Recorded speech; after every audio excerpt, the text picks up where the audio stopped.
Hi. 9, 10. 3 days, no phone, no social media, no computers, just me, the woods, and a bunch of goats. And I have never felt better. I spent 3 days swapping screen time for painting in nature, hiking with goats, forest bathing, yoga, and really just creating space for boredom. The results have been dramatic and transformative. And the good news is you don't need to do something as extreme as going off into the woods for 3 days on a nature retreat. I'm going to not just share what my retreat looked like, but I'm going to share how you can create your own nature-based retreat and digital detox in your own backyard in less than 15 minutes. We have so much to cover, so let's dive in. Growing joy. Welcome to a very special episode. It's both audio and video set in the woods of Catskills. I am at Hemlock Neversink. It's an unbelievable hotel and really wellness retreat in the woods on, I believe, like 230 acres, where I've spent the last 3 days digital detoxing and totally changing my nervous system. What's different about today's episode is I am filming the episode outside where I've been for 3 days. If you're not watching this and you're listening on the podcast, just a little way to set the scene. I'm in the shade of a tree on the outskirts of the forest on Hemlock Neversink. My shoes are off. My feet are on the ground. I've been walking around barefoot in moss all day. And I really wanted to bring you this episode in the context in which I've been in for the last 3 days. So you might hear bird song. There might be a little bit of wind interference with my microphone. But I thought all of that, we might hear a rogue lawnmower. You might hear this beautiful wind that's coming through. I just thought it would be really special to capture this feeling and this experience on camera. So I have a lot for you on today's episode. It's multiple parts. We're going to go through the why behind this retreat. I'm going to kind of get vulnerable and share a little bit of what's been going on behind the scenes with me. We're going to talk about what my 3-day digital detox really looked like, all of the activities that I did, how they affected me, the top lessons that I have learned on this retreat, immersing myself in nature, getting off of my phone. We're going to have a short talk with the wellness and activity director who talks about some really cool experiences that the guests have had here. And then most importantly, at the end of the episode, I am going to walk you through different ways that you could create your own nature-based digital detox retreat in your own backyard or local park in as little as 15 minutes or as long as 1 day. So I feel like I do this a lot on the podcast. I kind of do the extreme, report back, and figure out how we can all be doing this around the world together. So with that, let's dive in. Why did I check into a nature-based wellness resort for a 3-day digital detox retreat? Plant Friends. So if you're on my newsletter, you'll know this. It's been a really hard year. It's been a really crazy year. There's been a lot of really high highs and a lot of really low lows. Frankly, at the end of it, I have not felt this burned out and this dysregulated in a really long time. So just to kind of take you behind the scenes of what I've been going through, as you've been listening to the podcast for the last year. As you know, my husband and I moved to Florida in August of last year. And basically from the minute our feet touched the ground in Florida, we have been at a full out sprint in full fight or flight nervous system activation, for a year. My husband, he was going to an office for the first time. I had to adjust to that. We're so used to working together. We moved. We had to set up our house in Florida. I had to move 80 houseplants to Florida. There's a whole episode that goes over that.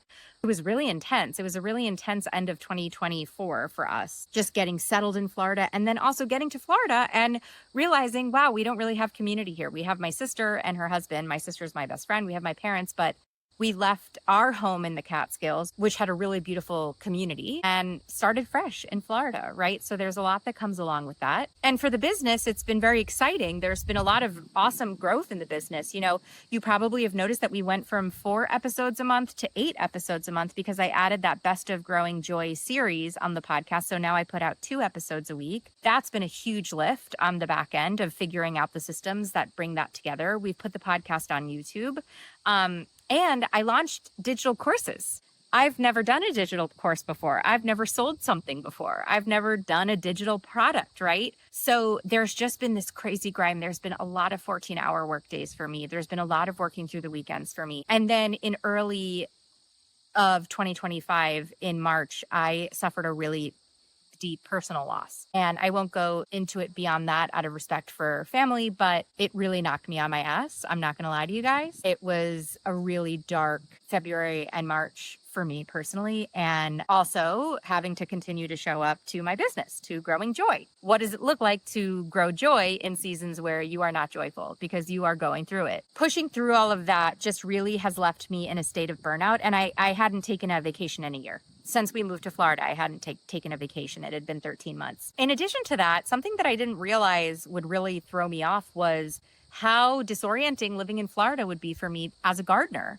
So number one, our growing season is completely flipped to the growing season that I knew in Zone 5B. We plant our tomatoes in October in Florida, and I've grown up planting my tomatoes in May. Florida doesn't have seasons, and I don't think I realized how much that would affect me. Not having the changing of the seasons to really internalize the passing of time kind of threw me and Billy into this bit of a haze. Like, we hit our year mark in Florida and we were like, whoa, what just even happened there? And I think in part it was because we really don't have the seasons, and fall is both of our favorite season, and all of a sudden we're without it. Coming out of my grief in early 2025 and also this burnout, I noticed that I was relying on my phone a lot more than I normally do. And listen, I realize in my book, I have a chapter that says, look at a plant before you look at a screen. I was not doing that for the last couple of months. I have been doing everything I can to just keep my head above water, and that has meant coping in bad ways. I've been watching way more TV. I've been on my phone way more. My anxiety was kind of at an all-time high. I was just really doing what I could to stay afloat, but it wasn't working anymore.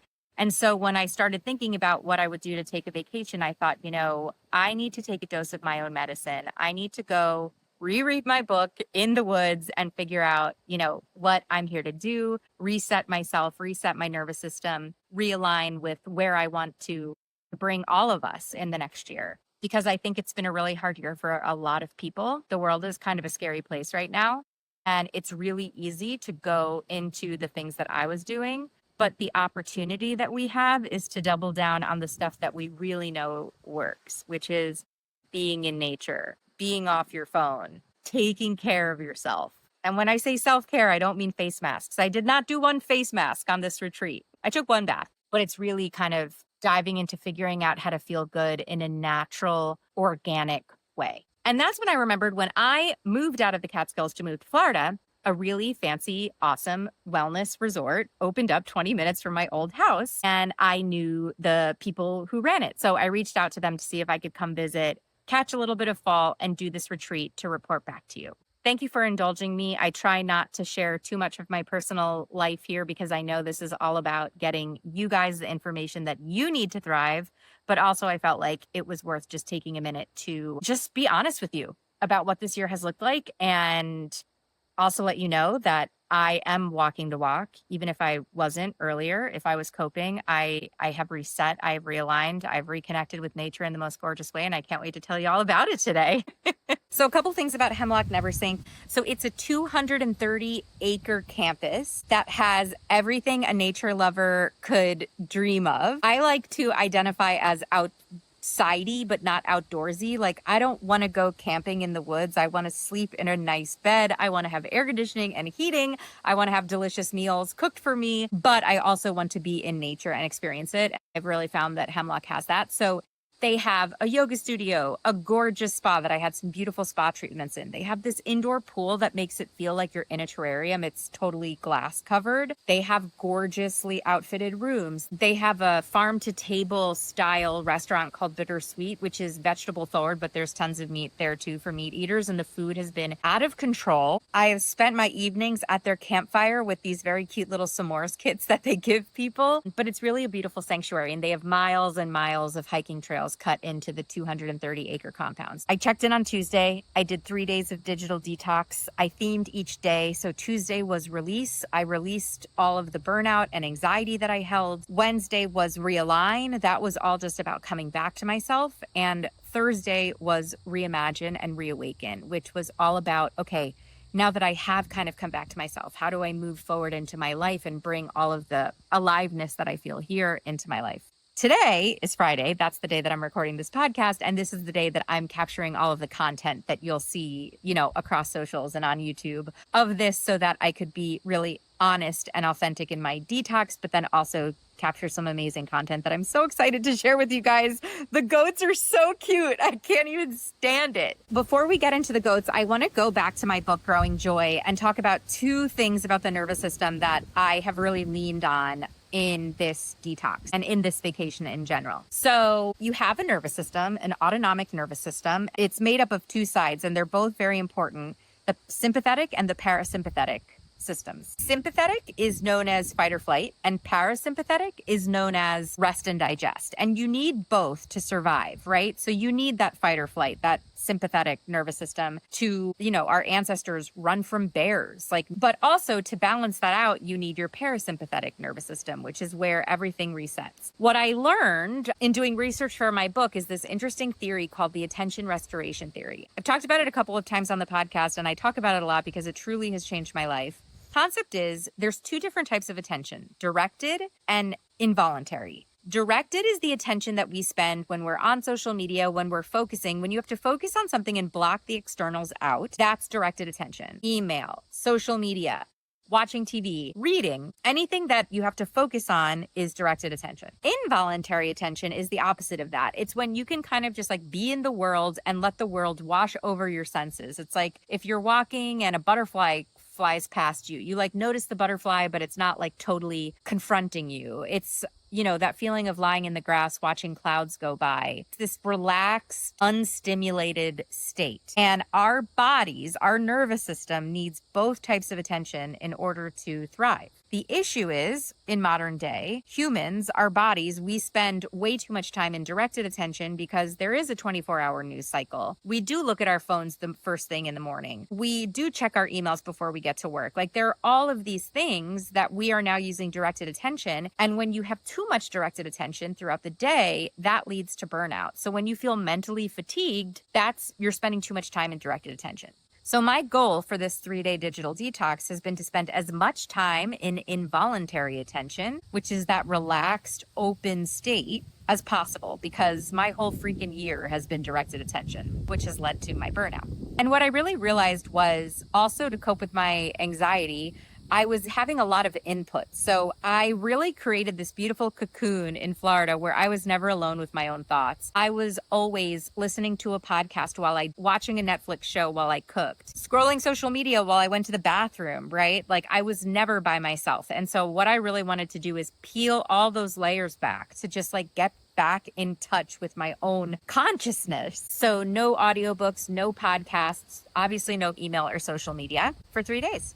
And here's what happened. Their spa and fitness and wellness program is really robust here. So they have all sorts of activities that are included in your stay when you check in, including morning yoga, which I did every day, which was so beautiful, and a goat hike. So there is a goat sanctuary on campus here with 9 goats. It's run by this fantastic woman named Megan, and she takes the goats on hikes every day because it's really good for them, and it's good for them to socialize as well. And everybody gets invited to come on a goat hike if you want. So at 10 a.m., you show up at the barn. The goats greet you looking for treats. They nuzzle you. They become your best friends. I have a boyfriend goat, and his name is Nanner, and he's my bestie.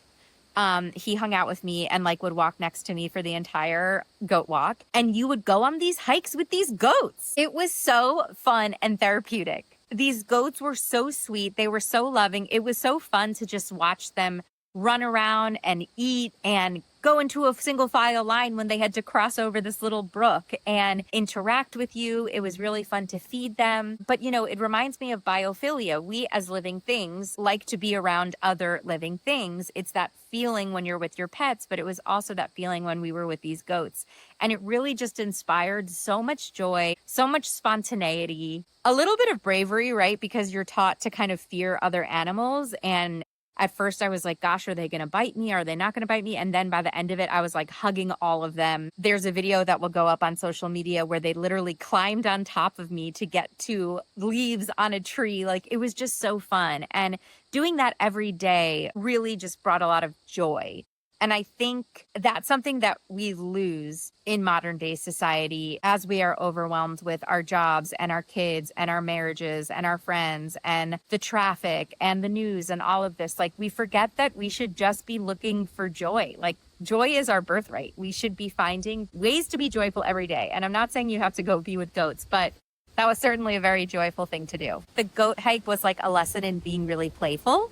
It was really fun to just kind of play and be with the goats. Like, it makes you feel like a kid again. Speaking of being playful and also doing things just for the sake of joy, like doing things just to have fun, they have a whole craft center here, and they have every type of craft you could ever imagine. They have knitting needles with yarn. They have paints. I made soap. I made a candle. They have all of these different classes that you could take. And one of it was painting in nature. And you go, this guide gives you everything that you need to do a painting, walks you out in nature. You find a beautiful place. And then for an hour and a half, you just sit there and paint. And he doesn't guide you. So you have to kind of figure it out. It's really your way of just expressing your creativity. And it was such a beautiful lesson in presence. It was such a beautiful lesson in noticing. It was such a beautiful lesson in just like being in complete adoration of trees. Being up here in the beginning of fall and seeing all the leaves turning and just like how poetic it is. It was really beautiful. And it was just like screen-free time to take nature in,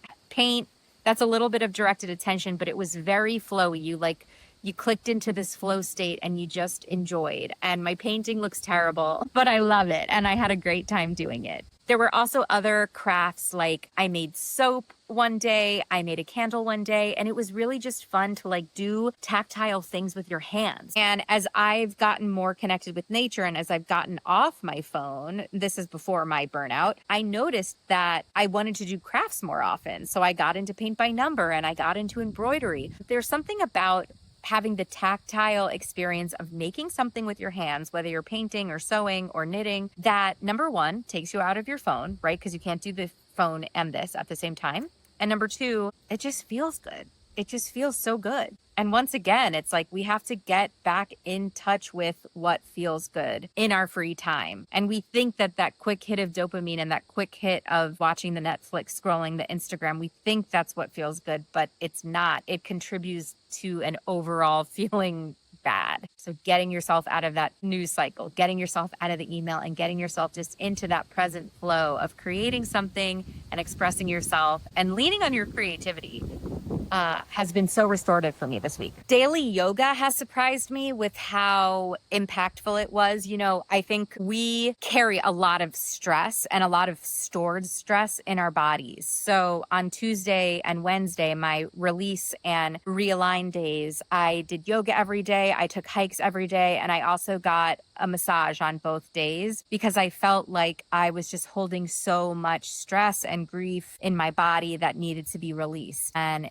you know, I understand that not everyone can get massages every day. I'm not saying that you have to do that, but yoga, stretching, dancing, embodiment practices, you have to really hit this when you're doing this detox or a reset. You have to hit it mind, body, spirit. And the body part is really important. In my second deep tissue massage, the massage therapist was like, holy shit, your traps are so tight. How have you already had a deep tissue massage if your traps are this tight? And I'm like, yeah, there's a lot of trapped stuff in there. So making sure that you take care of your body in whatever way, you know, makes sense to you. If it's walking or jumping on a trampoline, I have a little trampoline in my house that I use, but releasing it from your body as much as you release it from your mind and your soul. For me, it's yoga. For you, it can be something else. It's just what helps you stretch and release that tension in your body. So I did allow myself to read a book. I read Gathering Moss by Robin Wall Kimmerer, who's one of my favorite authors. She wrote Braiding Sweetgrass. And it's been a great book because it's a book all about mosses, all about nature. So it helps me feel deeply connected to nature. And on my second day, I literally laid in a patch of moss for 2 hours. If you want to talk about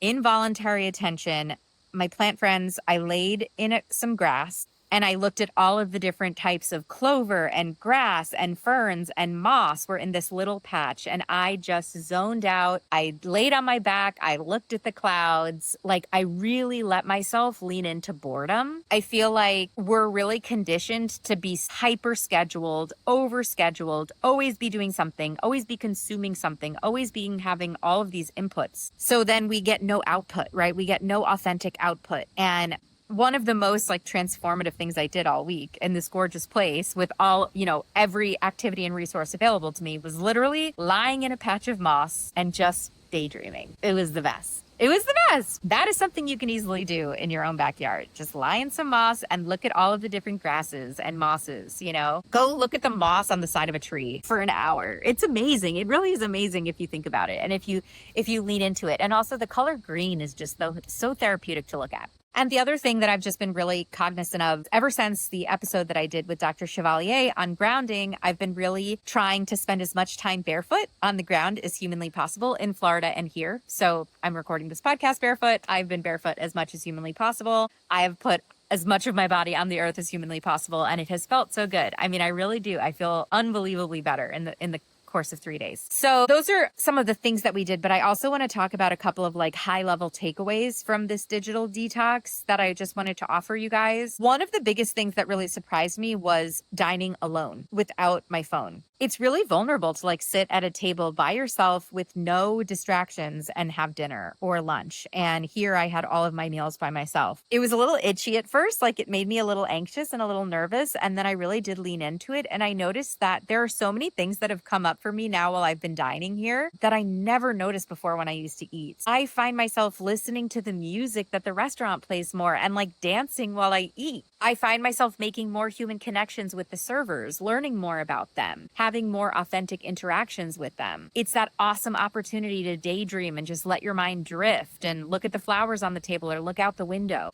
I'm someone who listens to a podcast or watches something while I eat my lunch. And then I have dinner with my husband, who is a conversation partner. So it was really interesting to just have these isolated meals by myself and feel how vulnerable that felt, but also how kind of expansive it was. Another high level takeaway that I have is we have no idea how addicted to our phones we are. It reminds me of how like I had no idea how hyped my nervous system was until I moved into the woods and realized what like truly slowing down felt like. But my gosh, it was only when I put my phone in, they have this cute little bag here that says your phone needs a break just like you, and you put your phone in the bag and you leave the bag in the room. That first day, my first day of digital detox, I was itchy. I noticed that I kept my hand kept like grabbing for my phone.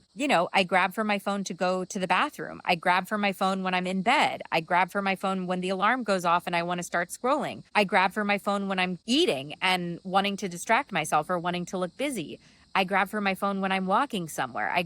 There were just all of these ingrained behaviors around my phone that I didn't notice until I literally left it in my room while I walked around campus all day. That has probably been the biggest gift of this trip, because I'm going home with so much more information about my habits around my phone. I'm a content creator, right? I have to be on my phone. I have to be on social media. It's my job, but I'm very clear that I need to set a lot better boundaries about that. I do want to shout out, they're not sponsored, but Opal is an amazing app that blocks apps on your phone. So it's an app that blocks other apps. I set it on vacation mode and I blocked it for 7 days, and it's been very helpful because having that visual reminder that it like grays the apps out. So I can't go into the apps even if I wanted to, and literally being locked out of them has been really helpful. And I know that I have a healthy relationship with my phone compared to some other people that I know. So I think that this digital detox would be really hard for some people. So having that being locked out of the app is going to be really important. And Opal, that app, I absolutely love. Once again, not sponsored. I just love that.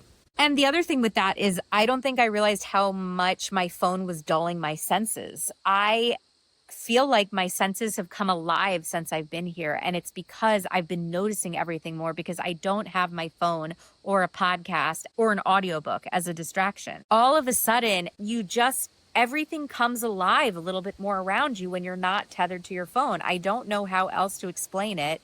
You're really only going to understand if you try it. But I feel like I'm hearing clearer. I feel like I notice things. I definitely wouldn't have noticed if I was distracted with my phone. I hear the bird song. I hear the crickets. Like, we have a very loud cricket who's been with me for this whole podcast episode.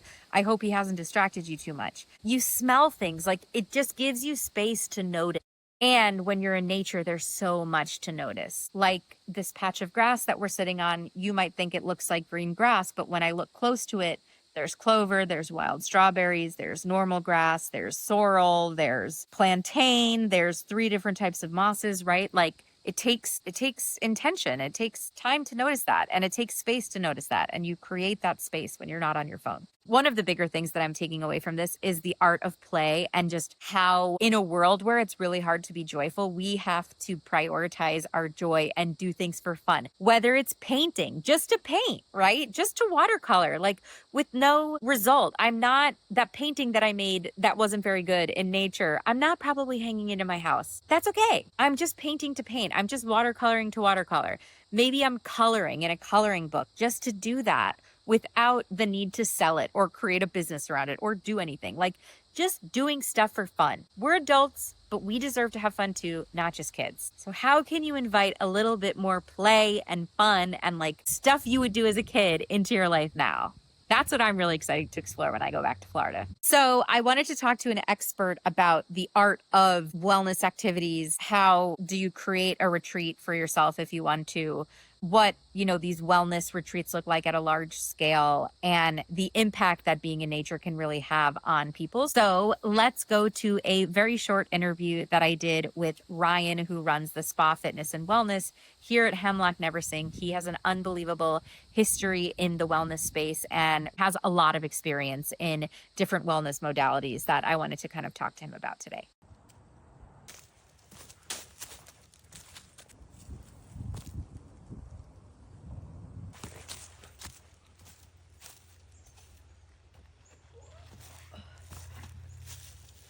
Welcome to Growing Joy, but I feel like you should be welcoming me because I'm at your property.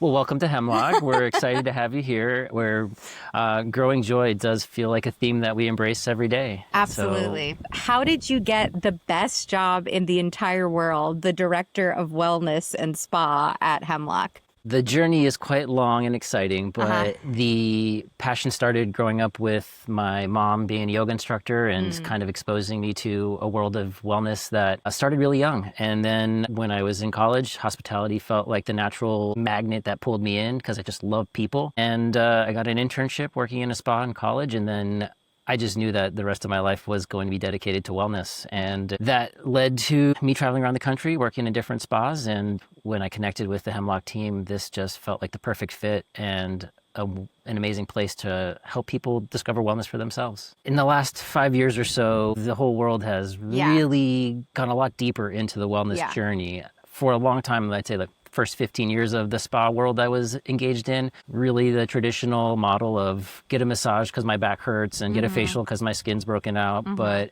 in the last 5 years or so, since we've had such an emotional trauma in our whole world, it's been really great to see people take a deeper look at wellness and their journeys, want to go into something that helps them at an emotional and spiritual level. And so having this natural surroundings here, people are able to really take a step back, look at things in a broader scope, and allow themselves to heal, not just, on a physical level, but emotionally and spiritually as well. Yeah. Why do you think the nature component is so important here?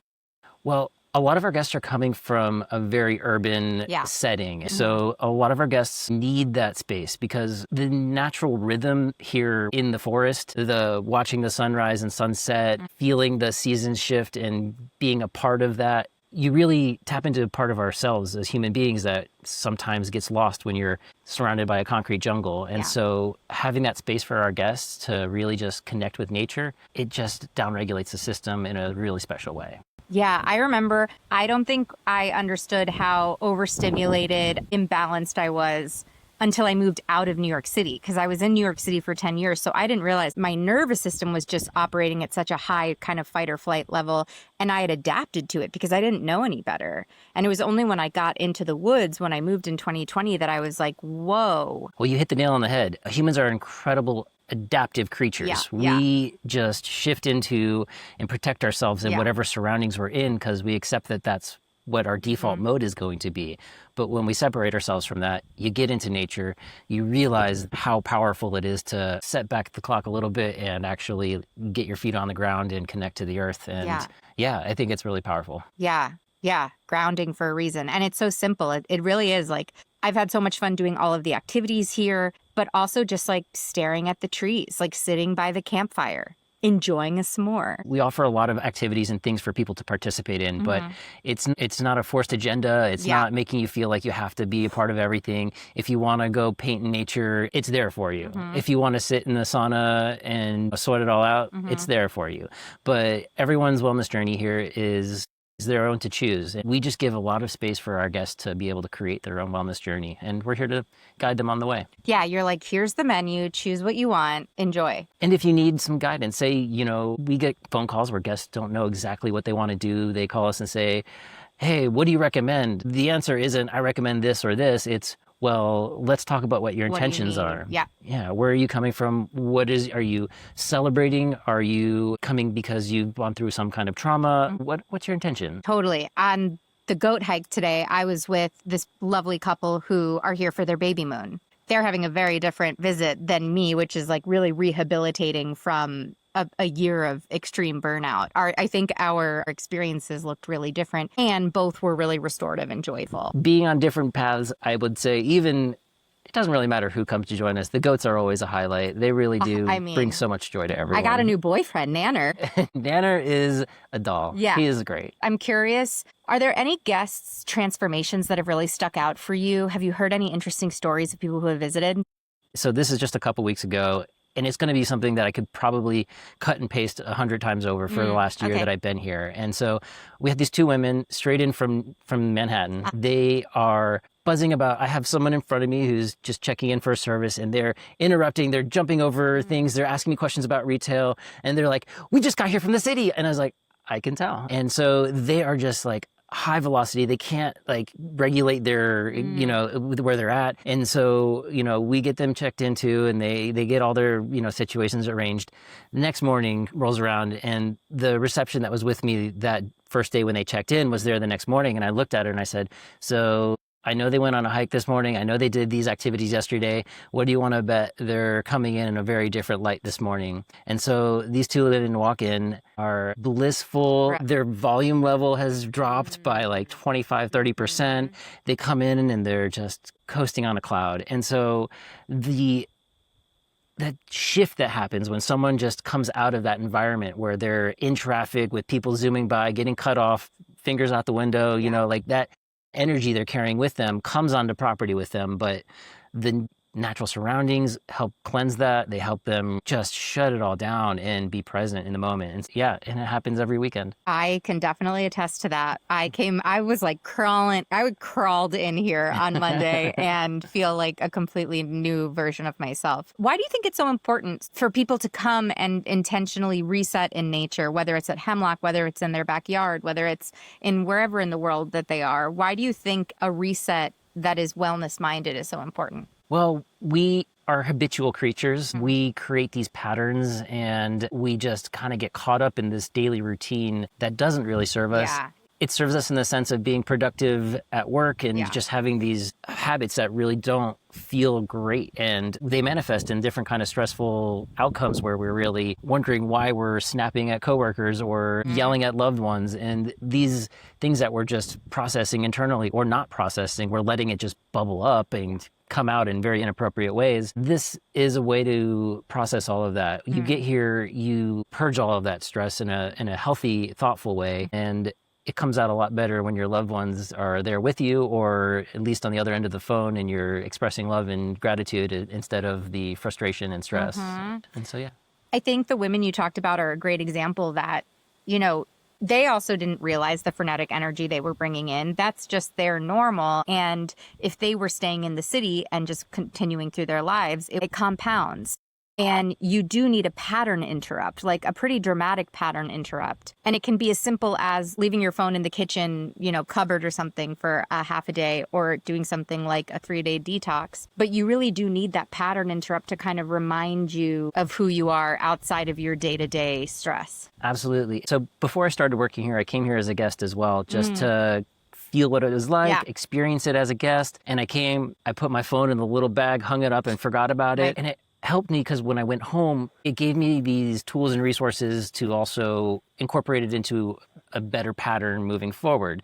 You can do a great 3-day detox, but if you don't take home better habits 100%. With you, it only lasts so long. And then you fall back into the same kind of stressful patterns. Yeah, I'm already thinking about how I can bring what I've learned here this week. And I texted my mom a picture of the bag. It's a little bag that says, your phone needs a break just like you do. And my mom was like, buy one of those bags, bring it home. And I'm like, okay, I don't know if I need the bag. It's the intention of the bag, Mom. Exactly. Let's talk about these activities. Which one of the activities surprises, goats excluded, Sure. which one of the activities surprises the guests in terms of the impact the most? So I'd say the biggest reaction I've gotten from some of our guests would be from there's two that stand out. One of them is breath work. It's one of those things that you don't need any special tools. You don't need anything really crazy to do it except for a few moments, a few deep breaths. And it's helpful for a guided practitioner to lead you through this session because you can really focus on different breath patterns that can reset things. And so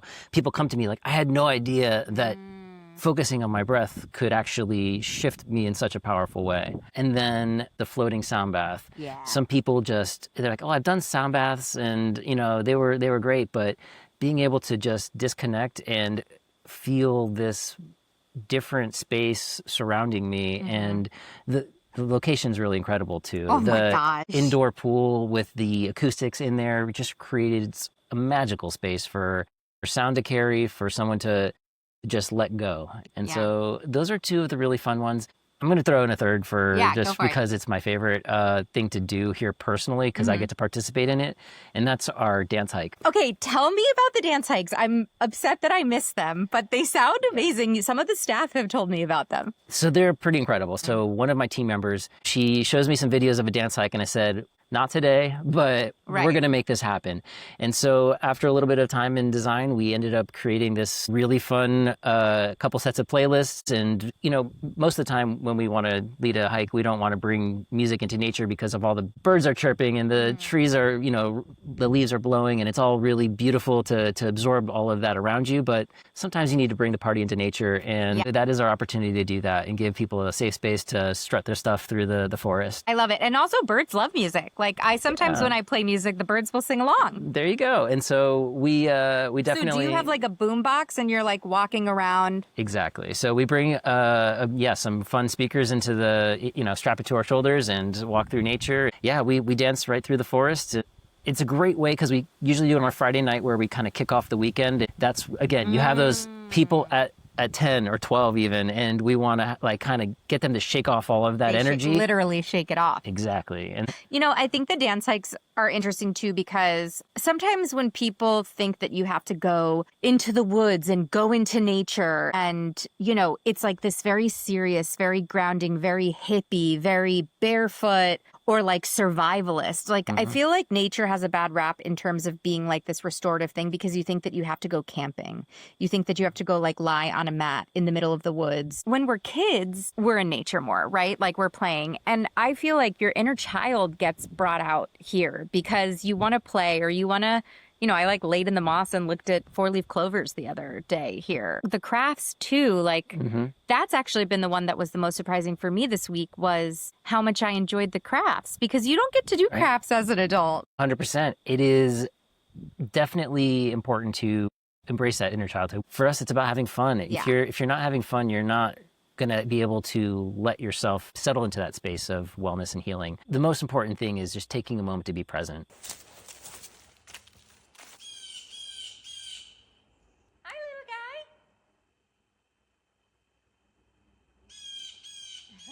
guy. Okay, last but not least, how can you do this in your own home, right? I understand that we don't all have the time and space and money to go retreat into the woods for 3 days like I did, even though I hope to host retreats at Hemlock Neversink in the future. It is such a magical place.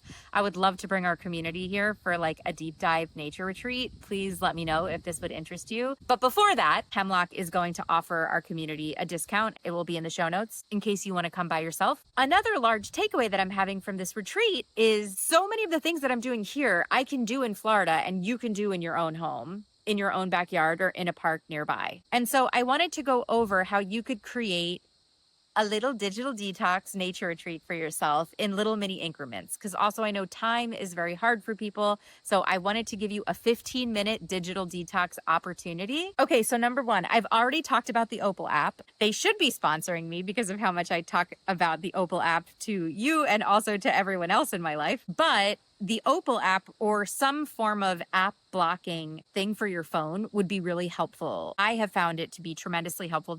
It has competitors, like there's all sorts of stuff out there, but making sure that you can't get into your apps is really helpful, because what you'll notice is you might not notice those reflexes that I was talking about before, that all of a sudden your social media is just open. All of a sudden your email is just open. All of a sudden, Netflix is open. So if you can just make sure that you block your phone and or just leave your phone, that would be ideal.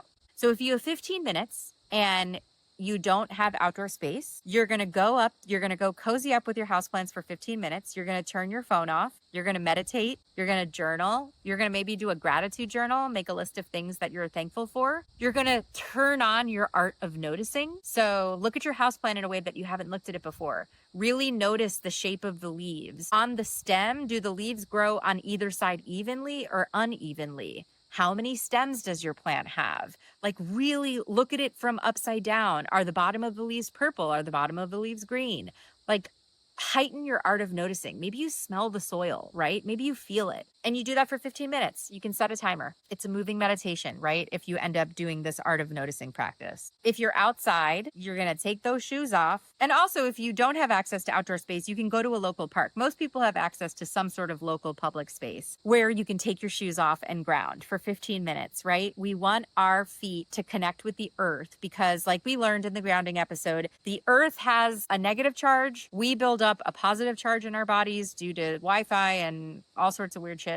And when we connect with the earth, it balances the ions in our system. And Dr. Chevalier explains that much better than I just did. But grounding, there's a lot of science behind it. Put your bare feet on the earth. You're going to feel better. So for 15 minutes, you're going to put your feet on the earth and you're going to listen.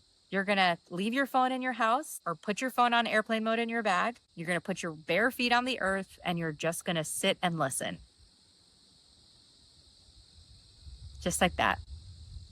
Just in that little moment that we were just sitting and listening together. I hear crickets. I hear the bird. I hear a car far away. I can hear the wind in the trees, right? How many things can you hear? How many things can you notice? How many things can you see? Can you just watch the clouds for 15 minutes? Set a timer and look up at the clouds and cloud gaze for 15 minutes. Do that every day and your freaking life is going to change. Also with 15 minutes, I do have to mention, the first chapter in my book, Growing Joy, is called Look at a Plant Before You Look at a Screen. And I think the ideal time to do this is before you interact with the screen in the morning. I have a whole chapter on it in my book. You're welcome to go check it out. But, we really rob ourselves of the natural way that our eyes and our nervous system wakes up when we interact with our phones in the morning. I know a lot of us have our alarm clocks on our phone, but consider getting an alarm clock. If you have your alarm on your phone, just turn the alarm off and not engage with everything else that your phone has to offer and get outside, get your bare feet on the ground, look at the sun, feel good. If you have an hour, I would love for you to take a mindful walk. It can be an hour of walking, or it can be a walk to a place in nature where you will sit, right? I'm not telling you you have to be an extreme fitness guru, but can you go somewhere and spend an hour in nature that is special at a local park? Can you go feed the ducks somewhere? Can you go, once again, get your shoes off, but go spend an hour, bring a sketchbook, maybe bring a little watercolor set, paint something, sketch something, bring your journal, free flow your thoughts. But spend a concentrated screen-free hour in a local park or in your backyard. If you have half a day, we're going to extend this. So you're going to have that hour in your local park where your feet are on the ground and you're sketching or watercoloring or drawing. Maybe you bring a coloring book, but you're just bathing your senses in nature. Go take a yoga class, go take a stretching class. So start your day with a yoga class or a stretching class or something that kind of releases the tension in your body. You could do this on YouTube or you could go to a local studio. Then maybe you go from the studio, you get yourself a nice coffee, you go to the nature spot that you're going to go hang out. And then, weather permitting, eat your lunch outdoors. Eating outdoors is so beautiful. I highly recommend it. And you're going to eat a meal outdoors. and you're going to love it. And then if you have a full day, you're turning your phone off or you're putting you're blocking your apps. You're basically building on that half day. So you're taking some sort of body release class, whether it's yoga, stretching, maybe a HIIT workout, going to the gym, but you're not putting your earbuds in. You're not listening to podcasts. You're not doing any of that. You're just moving your body. You're going to go spend some time in nature. Maybe instead of an hour, you spend 2 hours. You're going to go watercolor. You're going to go choose something that you loved to do as a kid, and you're going to do it in nature. Painting, finger paint if you want, right? You're going to eat a meal outside. You're going to spend some delicious time either cooking a beautiful plant-forward meal for yourself, or if you go to a restaurant, you're not be on your phone. You can read a book, no audiobooks though, but you're going to go experience the art of dining alone without your phone. Ideally, eat some plants, as we're talking about nature. And then when you go to bed at night, you're not going to watch TV before you go to bed. Read a book. Read a book before you go to bed. That's been a big thing for me too. I have trouble going to sleep, so I watch TV to go to sleep, and just reading without TV here has been amazing. And I've noticed the itch to turn Netflix on before I go to sleep and having to quiet that itch. So if you can do that 15-minute screen-free moment every day, or a day, a half day, or a day every week or every month, you're gonna really see this return to self, right? It's kind of what me and Ryan talked about. If you don't get yourself out of the pattern, you don't see the pattern. You can't recognize the pattern. So it's important to pull yourself out and have a check-in and a realignment before you move back into your, day-to-day routine. And if you have kids, get your kids involved. Don't let your kids be an excuse. Get your kids involved. Start them young. Teach them to be in nature early. Maybe you get a couple of cool books about nature that you read with your kids, and then you do the activities from the books in nature. Frankly, I wish I had a kid so I could do more fun activities like leaf sketching and stuff like that. So the last thing that I would like to do, probably the most vulnerable thing I'm going to share with you all podcast, is something that has also come online for me as I reconnected with myself and kind of reawakened myself here in nature, is my voice. As some of you know, I was a professional singer for 10 years. I did Broadway and a lot of Broadway musicals. And in the pandemic, when I lost my job as a performer, I kind of stopped singing. And it's been very hard for me to sing, really have the desire to sing. And when I've been here, and I write about this in my book, a very similar thing happened to me in 2021. I've been feeling the urge to sing. And I've had this vision of me sitting in nature with sound bowls, singing, using my voice as like a sound bath. And I told Ryan that, and he surprised me and brought me one of his meditation bowls. So what I would love to do to close this podcast out is to sing for you. And my thought is it's going to be a voiced meditation on the gratitude that I have for the earth and everything she has given to me and poured back into me in these last 3 days. I really needed this trip. I don't really know how else to describe it, but I really needed this trip. I really was starting to lose myself, and I'm so thankful that I was able to create the space to come here by myself and really allow Mother Nature to help me heal. And she really did. She's pretty amazing. So this will be a little gratitude meditation to close you out. So before I play it, I will tell you to keep growing joy.